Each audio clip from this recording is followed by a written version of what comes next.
Hi, and welcome to The Print. My name is Karanjeet Kaur, and I'm a writer and an editor. I'd like to talk to you today about the parallel war on social media in the backdrop of the Pahalgam terror attack and the subsequent conflict between India and Pakistan. The victims of this social media battle have been Indian women, and this includes Colonel Sofia Qureshi, who shot to instant fame, but was still abused for her religion. Even the foreign secretary was not spared.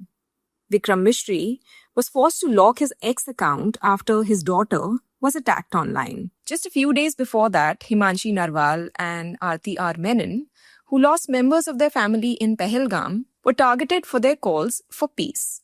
If you're still trying to locate the rock bottom on Indian social media, you're probably on a fool's errand. Every time I think the loudest self-appointed right-wing patriots on X have plumbed the absolute depths, they hit a fresh crater. This week's spectacular low is the coordinated assault on Himanshi Narwal and Aarti R. Menon.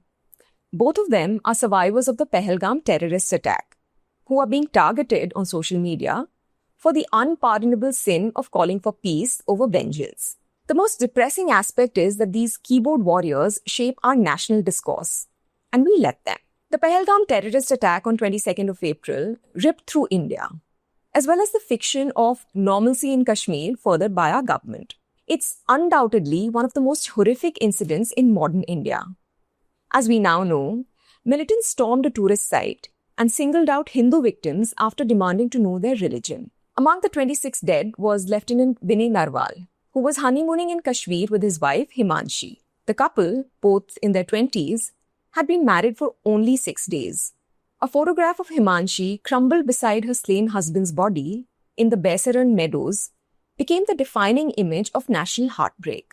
Within hours, that photo, and later a Ghiblified version of it, had been shared thousands of times. Right-wing ideologues particularly amplified the image to push their own agendas against Kashmiris, Indian Muslims, and Islam at large. Narwal's personal tragedy offered social media a blank canvas to paint its own nationalistic fantasies of annihilating Pakistan. After all, nothing drives engagement like a young woman draped in grief. And then, a few days after everyone had already spoken for her, Himanshi Narwal spoke for herself. That's when all the care and concern curdled. At a blood donation camp organized on what would have been her husband's 27th birthday, Narwal called for peace, not vengeance. She said, "We don't want people going against Muslims or Kashmiris. We want peace and only peace. Of course, we want justice, but the government must take precise steps against specifically those who did us wrong." Narwal wanted the terrorists to be brought to justice, not a community facing collective punishment. This, however, wasn't in the script. The Keyboard Brigade had anointed Himanshi Narwal their poster girl for righteous rage. So the betrayal was unforgivable. The backlash relied on the strongest tool in the right-wing arsenal: good old virulent misogyny. The attacks and conspiracy theories came from every diseased corner of social media. Within hours, the right-wing army had carried out a forensic examination of Narwal's social media profiles and discovered their most potent weapons. She'd studied at JNU and had Kashmiri friends. Now, in the right-wing imagination, those are the gateway drugs to treason. That was enough to state that she had, and I quote, a hand in getting her husband killed. Her call for peace was twisted into an agenda to absolve terrorists and cheer Pakistan. This grotesque cyber-stalking found innocuous old posts like "Justice for Asifa" or liking a Kashmiri peer's photographs. And they were all presented as evidence of her jihadi soch. They questioned whether the Pahalgam trip was her idea. One post on X even labeled the attack an insider leak and asked, "How do we know if she shared her itinerary with her boys?" Another rude, "How did Navy Lieutenant Vinay Narwal fail to do a background check of Himanshi before getting married? This sounds like she trapped him to death." Yet others labeled her an ISI psyop and suggested that she would walk away with all the compensation for only 6 days of marriage. Narwal's attackers also included politicians. Many strains of misogyny combined in a comment on one of her videos, demanding to know if she would say the same things if her father had been killed instead of her husband. But here's the mind-boggling thing. When Aarti R. Menon, who actually lost her father in the terror attack, echoed similar views as Narwal, she got mercilessly dragged for it. Menon had said that 2 Kashmiri taxi drivers took care of her like her brothers. She told the media, "I had to wait in front of the mortuary till 3 a.m. and later return again at 6 a.m. During this time, they accompanied me like their own sister. At the airport, I told them that I got 2 brothers from Kashmir. I also told them that Allah would save them." In return, Menon was mocked for her origins. She's from Kerala. She was schooled for her secularism, and in a widely shared tweet, was told that her parents were better off childless. History repeats itself, first as tragedy, then as a social media trend. This horrible spectacle falls into a clean pattern of social media hounding Indian women who've lost their spouses and family but refuse to give in to jingoism. Gurmeher Kaur, who is the daughter of Captain Mandeep Singh, who died in the 1999 Kargil War, is the most famous example of these inquests. In 2016, Kaur held up a placard saying, "Pakistan did not kill my dad, war killed him." Suddenly, she became public enemy number 1. The online patriots who'd never met her father unleashed rape threats and accused her of dishonoring his sacrifice.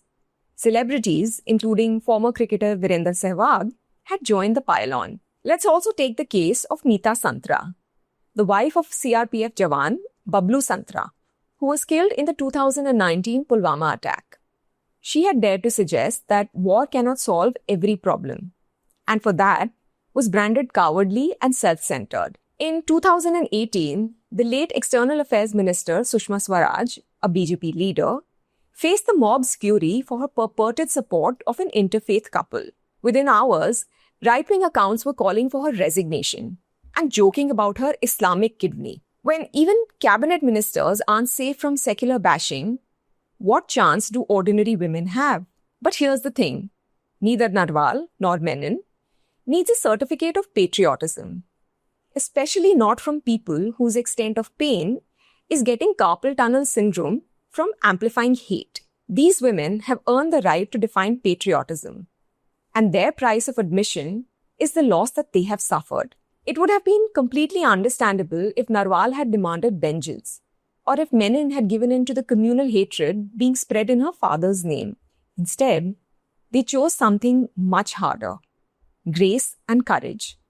They accepted fortitude. They embraced a vision of India that seeks justice without the genocide of a community. What would venomous right-wing jingoists who've never had to watch the life ebb out of their partner or identify a loved one's mutilated body know about loss? Their patriotism is distant, performative, and costs absolutely nothing. But women who've lost everything and still call for peace, that's a love so profound it refuses to give in to violence. This is the kind of strength that builds nations instead of burning them down. Narwal and Menon speak for a quiet India that has stood on the sidelines losing hope by the day, an India that still believes in pluralism. This is the India that can recognize humanity even when brought down to its knees. This quiet India of reasonable discourse and constitutional values has lost its voice in the daily tamasha of online abuse. And this is the India that the social media mob desperately wishes would disappear. Because it isn't Narwal and Menon's calls for peace that terrify the right-wing army. It's the knowledge that this quiet India still exists, that despite their best efforts to shout down reason with rage, the soul of this nation hasn't been completely poisoned, that a sane India might be under siege, but it isn't dead yet. The women these online warriors are attacking have already done the hardest thing. They've looked into the abyss and chosen restraint. Their appeals are proof of a strength that is incomprehensible to the digital mob and its primitive politics. The bile and unhinged conspiracy theories have already told us everything about who the real patriot is. And it's not you, you keyboard warrior.